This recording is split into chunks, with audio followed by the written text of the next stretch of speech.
toute l'histoire de la planète, tu peux la raconter, la vie apparaît.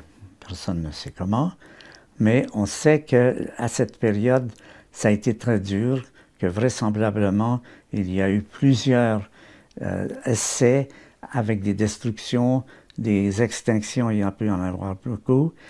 Et j'aime bien prendre l'exemple, tu me diras si tu trouves ça excessif, il y a 65 millions d'années.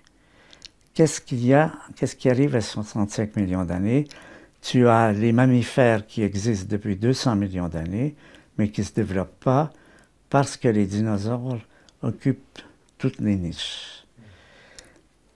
Il y a 65 millions d'années, par hasard sans doute, sauf à être croyant, mais moi je ne crois pas, je crois là au vrai hasard, les météorites frappent la Terre, éliminent les dinosaures, ça relance le développement rapidement, les mammifères se développent, continuent à se complexifier, et tout ça entre dans une histoire de complexification de la vie. À partir des premières cellules qui apparaissaient, il y a plusieurs éléments qui font qu'il y a des progrès, il y a des innovations.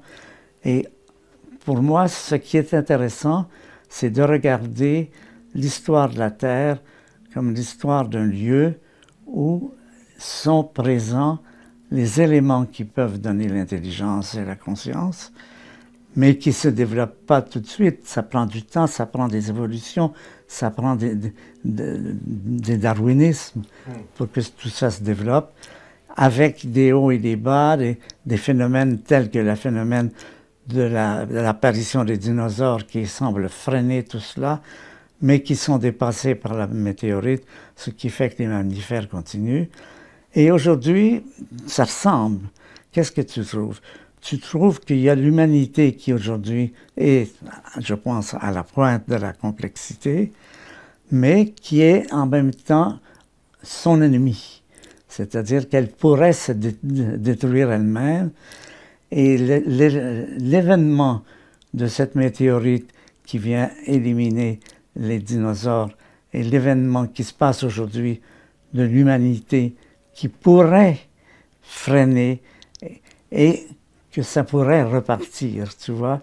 Si tu intègres ça, non pas dans un élément unique, mais vraiment ce qui se passe depuis le début de la Terre, la vie est extrêmement puissante, mais elle est extrêmement menacée, elle a des batailles à rencontrer, elle a la bataille des extinctions, mais à chaque fois, elle se relève.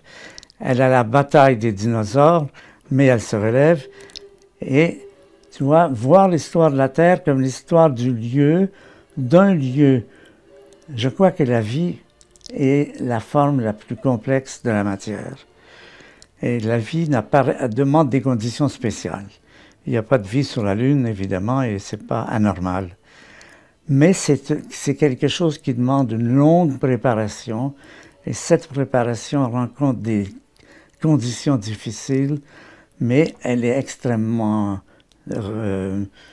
puissante, elle se relève, et si tu la vois comme ça te donne l'image plutôt d'une aventure, l'aventure de la complexité.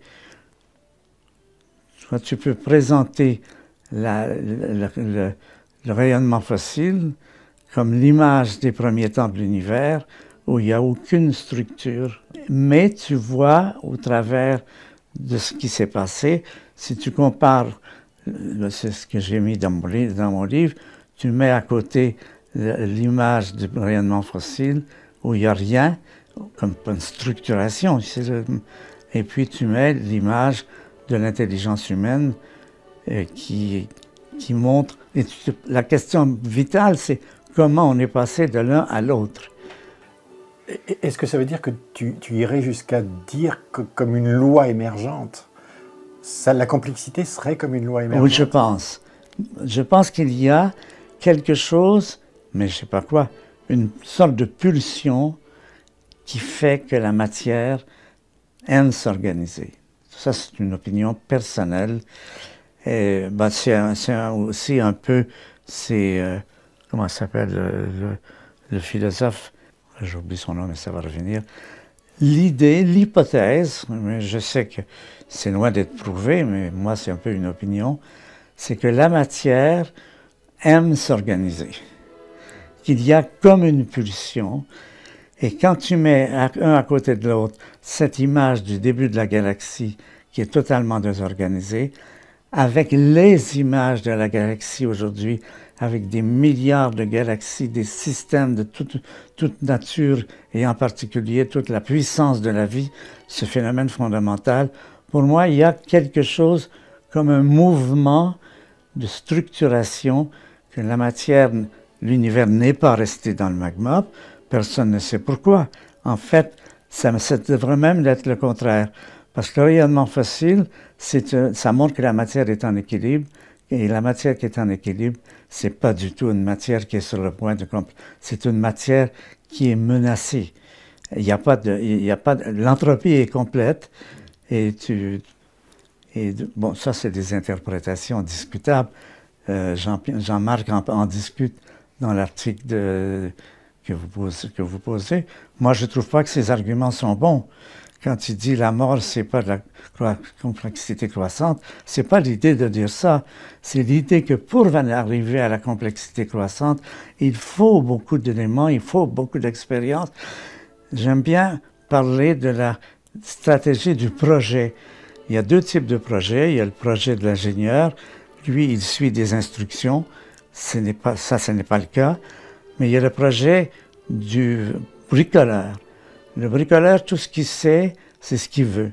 Et les aviateurs ne savent pas comment voler, mais ils font tout ce qu'il faut, ils font un bricolage. Et ce bricolage contient forcément des erreurs. C'est pas du tout un projet comme ingénieur, c'est un projet qui est simplement concentré autour de ce qui est une pulsion. Et cette pulsion-là, si tu te dis comment tu la justifies, mais tu dis, ouais, regarde ce qui s'est passé. Dans cette optique-là, si tu conserves cette optique-là, ça veut dire qu'il y a de la vie partout? Non, parce qu'il faut avoir des conditions spéciales pour aboutir à la vie. Il y a de la vie partout, oui, je suis d'accord, mais il n'y en a pas sur la Lune. Pourquoi? Parce que les conditions ne sont pas bonnes. Les conditions requises sont difficiles, mais je pense que comme on en voit partout, on trouve... les galaxies, tu en trouves partout. Donc, c'est cette étape qui part de la matière complètement désorganisée à une matière qui a au moins atteint le niveau des atomes, ça, c'est vraiment universel. Ça prend probablement des conditions plus difficiles pour atteindre la vie, et cela, justement, c'est la rage de vivre. C'est que la vie, quand elle trouve les conditions voulues, elle s'accroche et elle va très loin. Et donc voilà, c'est ça. Tu as vu ce qu'a écrit David Elbaz, hein? Je sais qu'il t'a envoyé son livre, oui, oui. Qui lui défend l'idée que l'entropie, finalement, c'est pas du désordre, c'est de la lumière, oui. Et que l'efficacité du vivant est 200 000 fois supérieure à l'efficacité d'une étoile, par exemple. Oui. Et donc tout ce qui favorise l'émission de lumière et donc cette entropie lumineuse est quelque chose qui est privilégié par l'univers. C'est ça, exactement. Tu es d'accord avec cette idée? Tout à fait d'accord avec cette idée. C'est le comportement de la matière. Tu vois que la matière s'organise. Elle s'organise quand elle le peut, quand elle a les conditions requises. Et ces conditions sont assez spéciales. Par exemple, il n'y en a pas sur la Lune, mais il y en avait sur la Terre. Et je suis d'accord avec toi de dire qu'en moyenne, cela implique que la vie est un processus normal, mais qui demande des éléments spéciaux. Par exemple, ce n'est pas un hasard si les éléments les plus riches de la vie sont aussi les plus abondants de l'univers. Hydrogène, carbone, azote. Quand tu regardes les deux distributions, c'est évident. Moi, je dirais, matter is life-friendly. C'est comme ça que j'aime dire. Elle a tendance, c'est un petit peu, c'est comme si elle était empreinte d'une pulsion qui fait que tu mets des atomes ensemble Et puis, s'ils le peuvent, ils font un atome, une molécule, une structure. Mais il y a des conditions physiques fondamentales. Puisqu'on fait le tour de nos amis, quand Jean-Pierre Vibring dit on n'a pas le droit de parler du passage de l'inerte au vivant, il n'y a pas de passage de l'inerte au vivant, c'est une logique... Oui, moi je trouve qu'il rêve un peu. Pourquoi? Quand il dit que la Terre est la seule possibilité où il y a de la vie, il n'a pas de justification. Tu n'as pas vu grand-chose de l'univers. Ce que tu vois de l'univers, c'est vraiment rien du tout. Je pense Jean-Pierre, il a un défaut qu'ont beaucoup d'expérimentateurs. Ils aimeraient, et je les comprends, que leurs travaux très difficiles amènent à de grandes découvertes. Tu vois, que mon génie éclate au grand jour, parce que c'est moi qui est allé sur les comètes pour la première fois, mais que cela a des implications théoriques importantes. Si c'est simplement pour dire qu'on est allé sur une comète, c'est pas aussi gratifiant. Donc il y a ce rêve qu'on voit souvent chez les physiciens, beaucoup de physiciens qui essaient de trouver qu'ils ont fait un breakthrough. C'est le rêve de tout scientifique, c'est que mon génie éclate au grand jour. Mais tout le monde n'est pas Einstein et tout le monde n'est pas Bohr. Moi, je dis à mes étudiants, tout ce que vous pouvez espérer, c'est que votre nom sera oublié, mais les chiffres que vous avez mesurés seront dans les bouquins de physique, même si votre nom n'y est pas. Ça, c'est un peu ce qu'il faut dire aux étudiants pour qu'ils n'aient pas cette idée grandiloquente. Tout le monde ne peut pas être Bohr ou Einstein. C'est plutôt un métier. Toi, si tu vivais des centaines d'années, qu'est-ce que tu aimerais voir? C'est quoi la réponse à la question que tu te poses qui serait la plus... C'est qu'est-ce qui fait que la matière a tendance à s'organiser?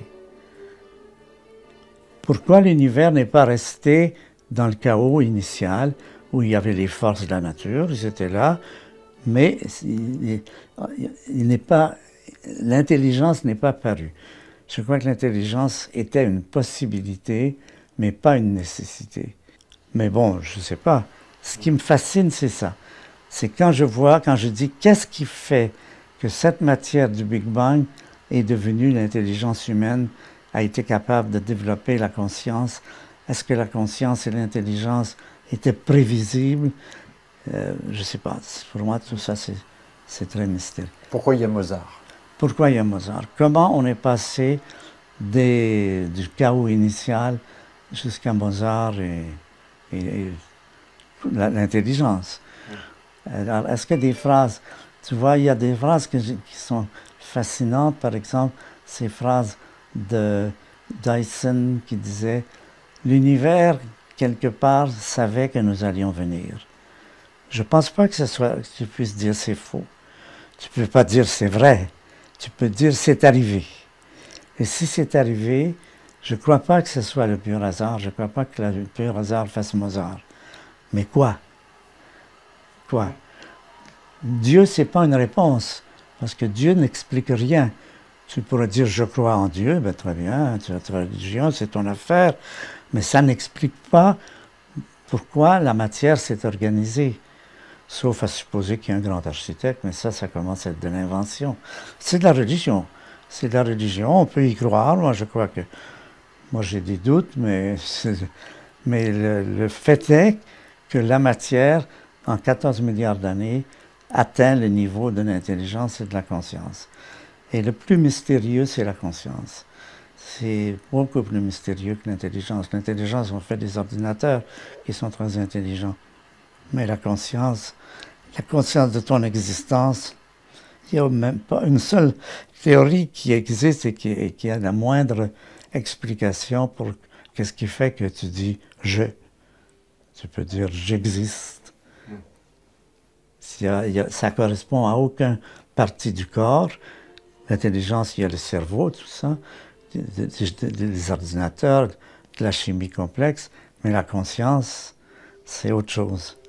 C'est ça, moi, que je trouverais intéressant.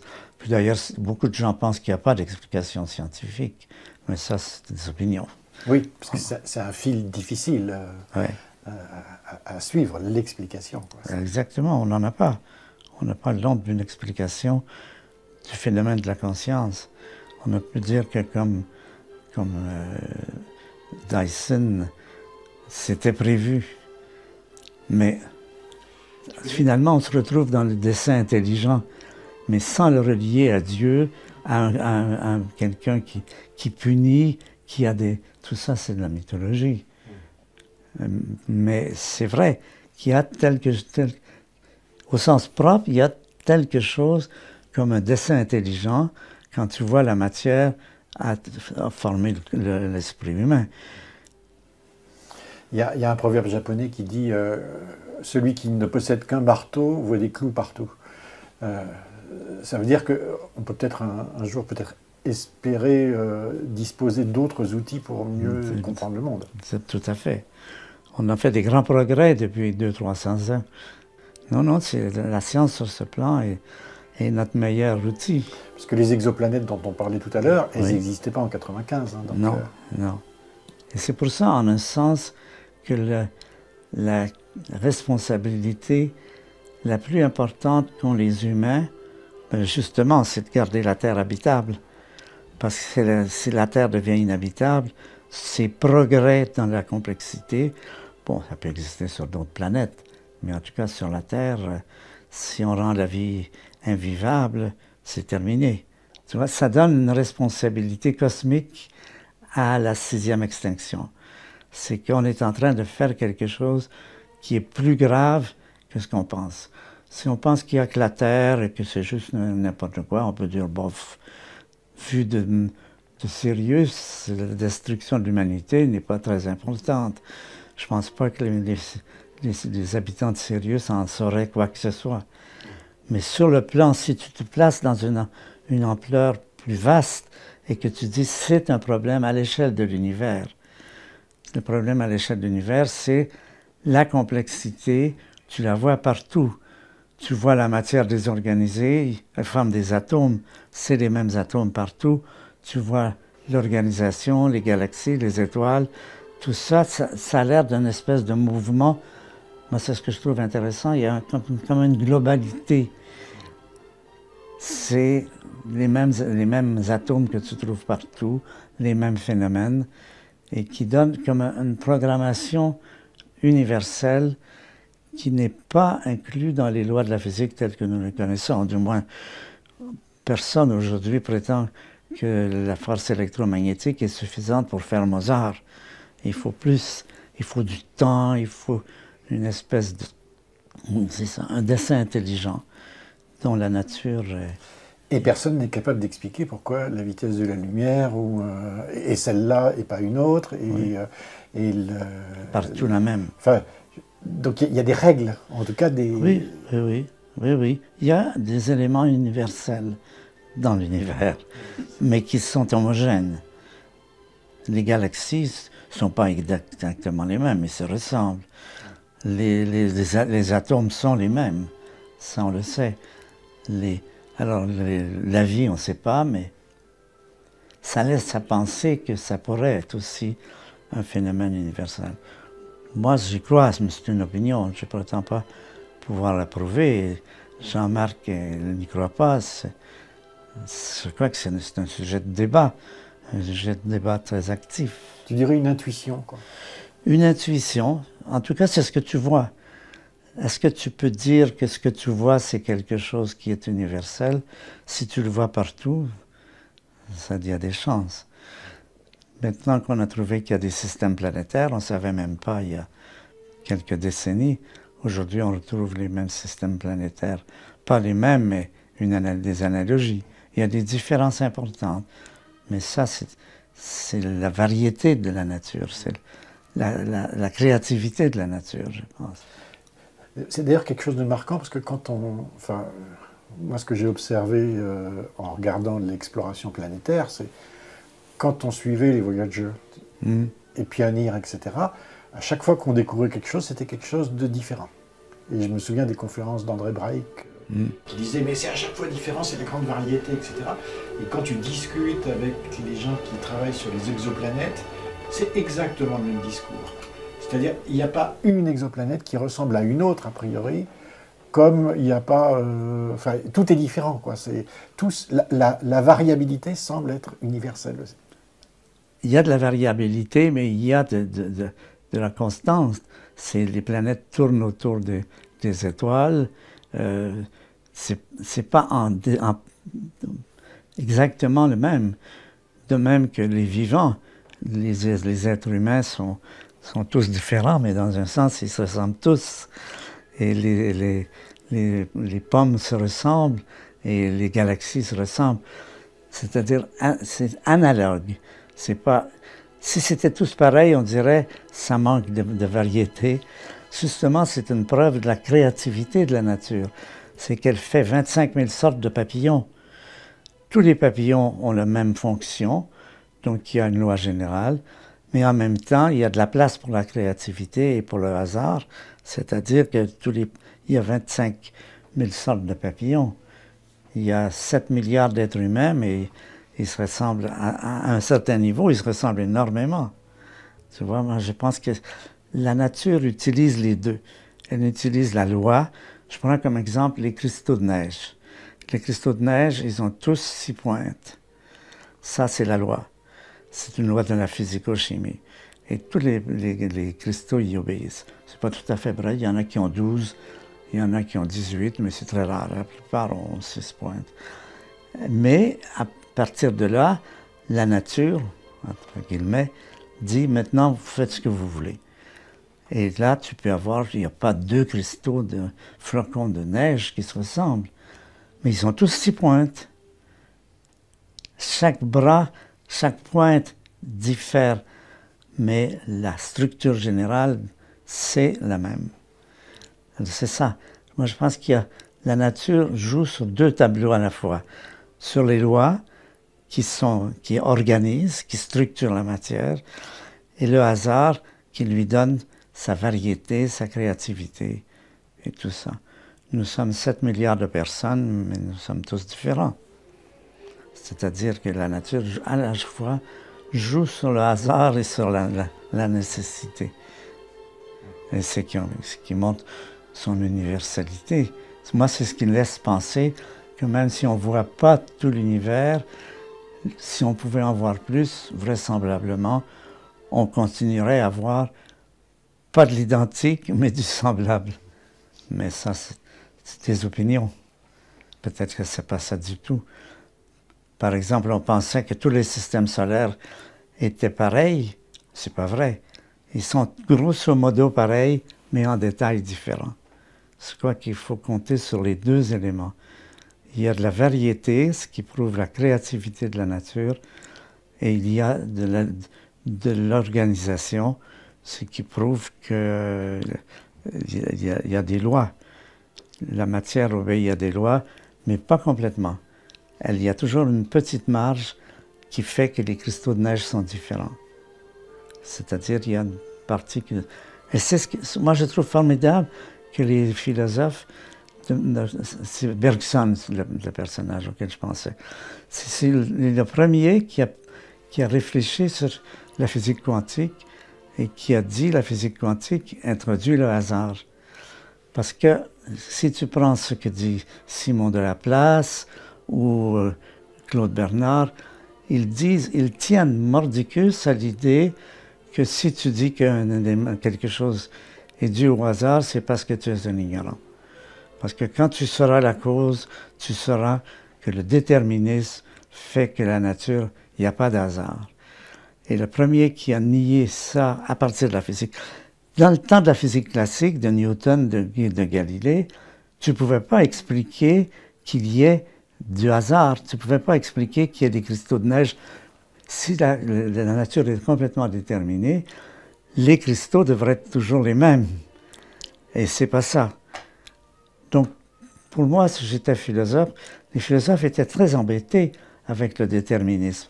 Parce que tu sais l'histoire de l'homme qui est condamné à mort pour avoir tué et qui dit au juge Mais je suis déterminé, moi je ne suis pas responsable. Je ne suis pas responsable, c'est plus fort que moi. Tu vois, c'est ça qui était la difficulté de la philosophie et de la liberté. La philosophie déterministe ne peut pas supporter la liberté. Elle dira, si vous pensez que vous êtes libre, c'est parce que vous êtes dans l'erreur. C'est la phrase de Claude Bernard dit ça. Jusqu'en 1910-1920, avec l'arrivée de la physique quantique, la liberté est incompatible avec la science newtonienne ou de Laplace. Parce que Laplace le dit, si un être humain connaissait toutes les lois et la position de toutes les particules, pour lui, l'avenir serait connu, connaissable. Parce que s'il connaît ce qui se passe aujourd'hui, s'il connaît les lois, si les lois sont déterministes, tu ne peux rien avoir de nouveau. Tu vois? Et c'est en ce sens-là que la physique quantique a beaucoup libéré la pensée. Parce que maintenant, tu n'es plus obligé de dire, ben, si on est déterministe, si c'est vrai que le hasard est un alibi à l'ignorance, eh bien, ça ne marche pas. Tu es en pleine difficulté. Même si on n'arrive pas à réconcilier par les outils mathématiques l'infiniment petit et l'infiniment grand. Non, mais c'est deux lois différentes. C'est deux systèmes différents. Moi, je pense qu'il n'y a pas de problème. Il y a un problème entre la physique quantique et la relativité, mais maintenant nous savons que les lois ne s'appliquent pas universellement à toute la matière. Les électrons sont électriques, mais les électrons ne sont pas soumis à toutes les lois. En fait, on est aussi les fils de la physique quantique. La vie est essentiellement un phénomène quantique. C'est pour ça qu'elle est si difficile de comprendre comment il est apparu. Parce qu'elle applique un rôle important au hasard. Mais faire de la science avec du hasard, c'est pas... La déterminisme, c'est bien pour faire de la science. Tu dis, les planètes tournent autour du Soleil, ils font des ellipses, etc. Mais si tu dis, c'est un événement important de la physique, c'est en 1900, et c'est Rutherford qui est dans son laboratoire, il raconte ça, et qui est assis devant un bloc d'uranium et avec des compteurs. Et puis il entend le compteur quand il enregistre les désintégrations de l'uranium. Donc ça fait tic, tic, tic, tic, tic, tic, tic, tic. Et il se dit, mais ça a l'air tout à fait aléatoire, ce bruit de l'uranium qui se désintègre. Mais comme il est élevé avec la physique classique, il se dit, il doit y avoir une partition. Il doit y avoir une raison qui décide de la partition. Il cherche partout, il ne trouve rien, et là arrive un Anglais qui s'appelle John Bell, qui a une idée géniale. Il dit, moi, je vais essayer de faire des raisonnements pour expliquer le bruit de l'uranium ou n'importe quel bruit qui a l'air hasardeux. Et je vais faire deux hypothèses.